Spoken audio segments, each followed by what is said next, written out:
Bienvenue dans cette fanfiction audible Winx Club. Chapitre 1: La rencontre. C'est aujourd'hui que tout commence.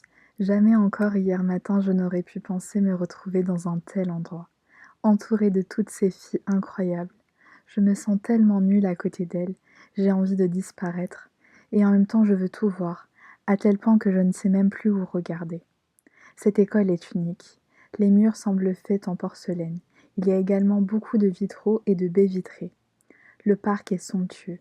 Il y a de magnifiques haies taillées avec soin, des fleurs que je n'avais jamais vues auparavant, des bancs et des fontaines.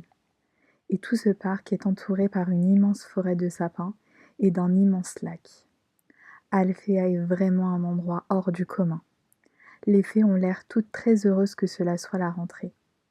Certaines racontent leurs vacances, d'autres montrent le dernier sortilège qu'elles ont réussi à maîtriser durant l'été. D'autres discutent dans les airs, des derniers potins. Elles sont en apesanteur dans les airs, leurs immenses ailes brillantes au soleil, battant naturellement dans leur dos comme celles des papillons, sans même qu'elles aient besoin d'y penser. C'est pour elles aussi naturel que de respirer. J'ai tellement envie de savoir voler comme elles. Je sens que j'en ai besoin, autant que l'air qui rentre dans mes poumons. On peut voir aussi beaucoup de garçons, mais eux portent tous sans exception un uniforme bleu et blanc avec une cape et des bottes. La matière élastique qui compose leur uniforme est tellement moulante qu'elle dessine chacun de leurs muscles. Ils sont tous très athlétiques et grands. Je me demande si ce sont aussi des élèves de l'école. Je ne pense pas qu'ils aient de pouvoir magique, mais alors que font-ils ici? Nombreux sont également en train de discuter de leur été, et on peut aussi retrouver des groupes de filles et de garçons qui discutent ensemble. On peut sentir l'atmosphère particulière de la rentrée scolaire. Il ne semble pas y avoir beaucoup de couples, mais les garçons et les filles se cherchent du regard. Je préfère aller directement au bureau de la directrice. J'avoue que je ne me sens pas à l'aise avec tout ce monde. J'essaye d'avancer le plus rapidement possible sans paraître pressée afin de ne pas attirer l'attention.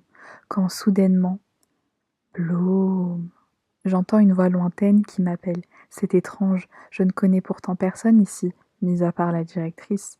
Je regarde derrière moi pour voir si j'arrive à voir qui m'a appelée. Mais au moment où je m'apprêtais à entrer dans l'école, je percute quelqu'un. Mince. Je suis désolée, je ne regardais pas devant moi. Je venais de percuter le garçon de mes rêves, grand, avec des longs cheveux blonds, la mâchoire carrée, le regard tendre et un sourire incroyable. C'est rien, c'est de ma faute. J'aurais dû regarder. Tu ne t'es pas fait mal, j'espère. Non, pas du tout. Je dis ça d'une voix si timide, je m'agace moi-même.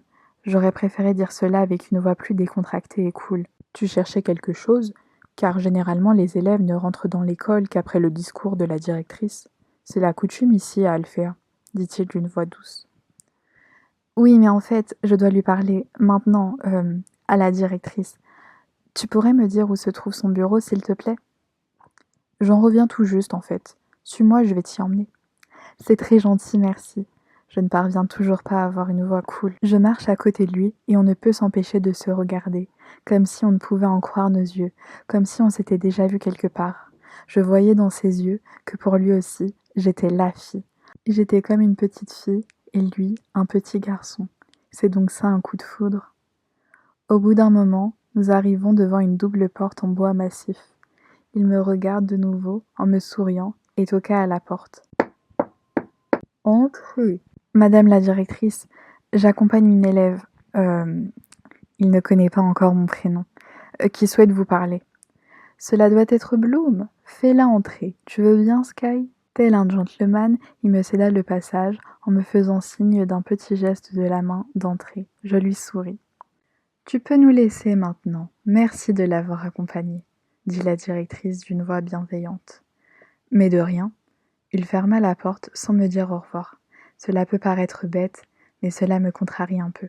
J'ai encore les yeux fixés sur la double porte d'où Sky a disparu, avant de réaliser que je me trouve seule dans le bureau de la directrice. Je me retourne brusquement vers elle. Madame Faragonda, une vieille femme d'un ancien temps, est tranquillement assise à son bureau à me regarder. Son regard est un mélange d'air de bienveillance et de curiosité, le même air qu'elle avait la veille quand elle a débarqué chez mes parents pour m'annoncer que j'étais une fée et que dès le lendemain je pouvais intégrer cette école. C'est elle qui rompit le silence. Comment vont tes parents, Bloom? Je suppose que les au revoir n'ont pas dû être évidents.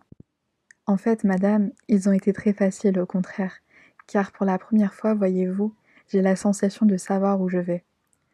Eh bien oui, malgré le fait que j'ignore tout de ce monde, je sais qu'ici est ma place, et je crois que eux aussi l'ont toujours su au fond d'eux-mêmes. Et puis, je leur ai promis de revenir à toutes les vacances, alors... Très bien, je suis ravie de voir avec quel enthousiasme tu comptes appréhender le début de ton éducation magique. Elle continue de me fixer de son air mystérieux, au point que cela en devient malaisant. Pourquoi vouliez-vous me voir? Dis-je pour rompre le silence. Elle me sourit. Eh bien, il se trouve que je ne t'ai pas tout dit. Je ne t'ai pas dit quel était ton pouvoir de naissance. Elle attise ma curiosité. Je ne savais pas que les fées possédaient un pouvoir de naissance, même si en réalité j'ignore tout de la magie, ça ne m'était pas venu à l'esprit que je pouvais posséder un pouvoir de naissance. Le mien doit vraiment être nul pour qu'en 16 ans d'existence, je ne me sois rendu compte que j'étais une fée. Madame Faragonda interrompit mes pensées. Tu possèdes un immense pouvoir, Bloom. Un pouvoir qui doit être utilisé consciencieusement. Tu comprends ce que je veux dire, n'est-ce pas? Je pense, oui.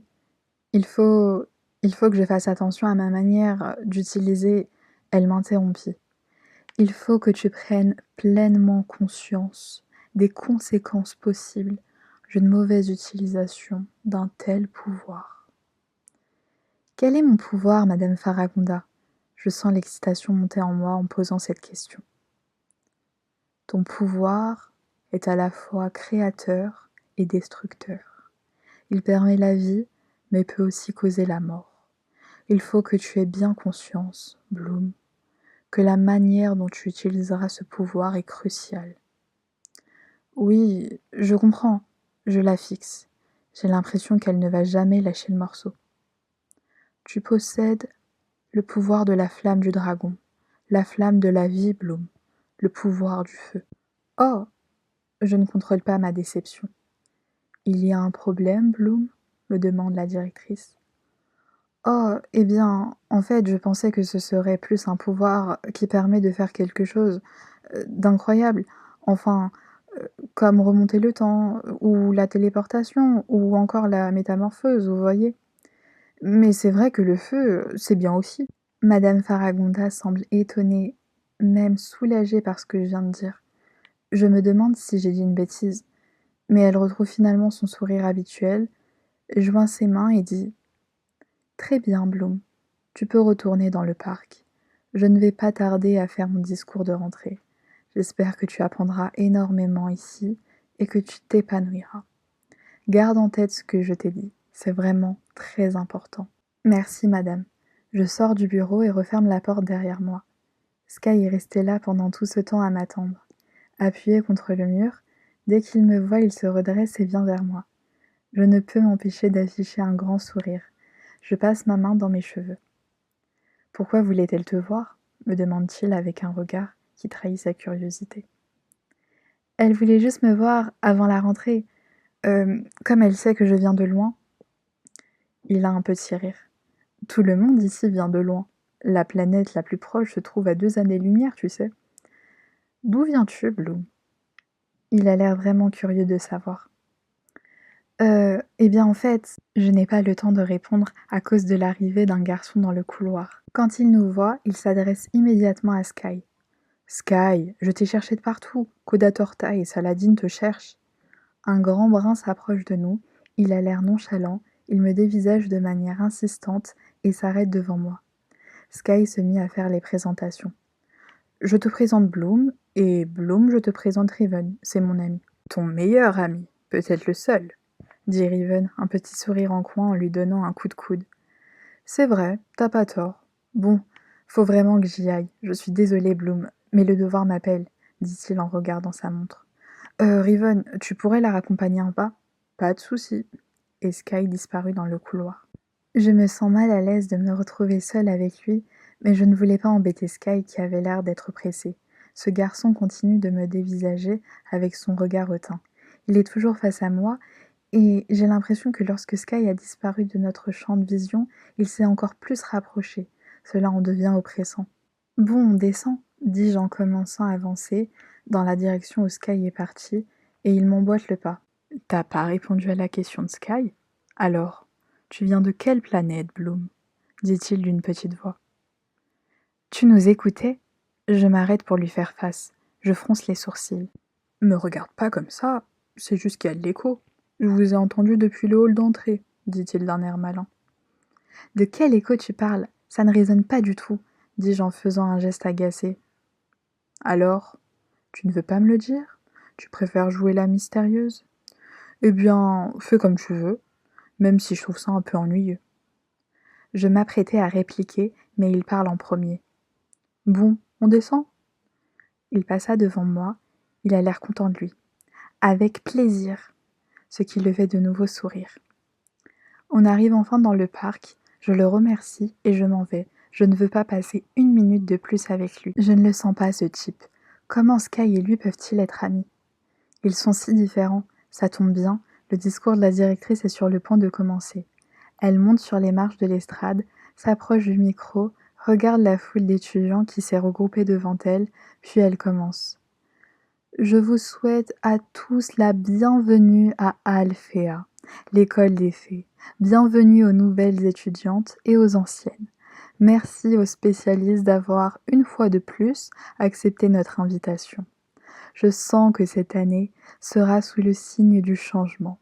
C'est quelque chose de très important, car le changement est essentiel pour grandir et évoluer. Mais pour ce faire, il faudra faire face à de nombreux bouleversements et difficultés. Mais je suis certaine que tout ce qui arrivera sera pour le mieux pour chacune et chacun d'entre vous. En parlant de changement, voici le premier. Saladin, veux-tu bien me rejoindre? Un vieil homme, au moins aussi vieux que Madame Faragonda, monte les marches de l'estrade. Sauf que lui, il a besoin d'une canne pour se déplacer. Une fois arrivé au niveau de Madame Faragonda, et après avoir échangé un sourire, il prend à son tour la parole.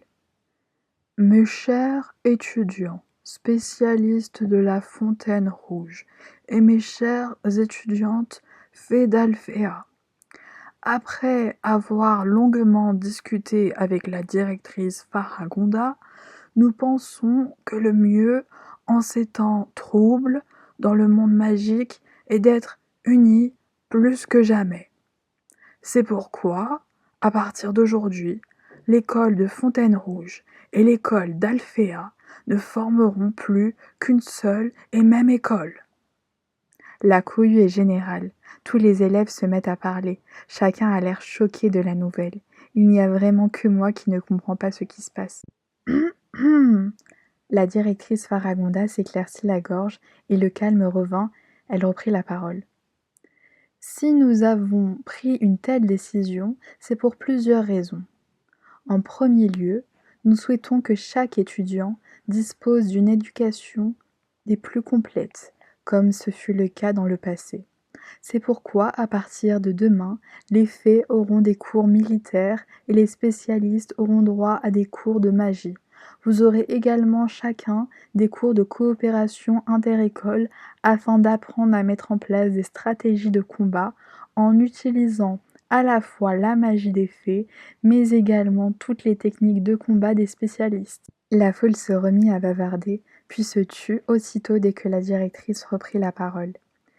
Eh oui, en effet, vous l'aurez compris, cela entraînera des cours supplémentaires, mais ô combien nécessaires pour votre formation. Enfin Saladin reprit la parole. Pour des raisons évidentes, les spécialistes continueront de résider à la Fontaine Rouge, qui, pour encore une fois des raisons évidentes, ne se trouvera plus au-dessus du lac Blanc à 10 km d'ici, mais à 10 mètres au-dessus d'Alphéa. Saladin et Faragonda levèrent tous les deux les yeux vers le ciel. Les étudiants les imitèrent, et Bloom la vit. Une sorte d'immense toupie était en apesanteur dans les airs et avançait droit sur eux. Elle passa au-dessus d'eux pour finalement s'arrêter à quelques mètres au-dessus de l'école d'Alphéa. Un applaudissement général émana de la foule d'élèves. J'applaudis également. J'eus des frissons dès que j'entendis sa voix près de mon oreille. On aura l'occasion de beaucoup se voir. Ça me fait très plaisir. Je me retourna, Sky était face à moi. Moi aussi. Je lui souris de nouveau. Moi également, dit Riven. Il arriva et empoigna Sky par le cou en me dévisageant de nouveau. Les deux directeurs descendirent de l'estrade et cette dernière se transforma en un immense buffet de nourriture. La fête de rentrée pouvait commencer. Et voilà, c'est la fin de ce premier chapitre de cette fanfiction Winx Club. J'espère que ce chapitre vous aura plu. C'est mon premier chapitre, donc j'espère que vous serez indulgents. J'attends vos commentaires, j'attends vos conseils, je ferai tout pour m'améliorer. En tout cas, j'ai adoré faire ce premier chapitre et j'espère qu'il y en aura beaucoup d'autres. À bientôt!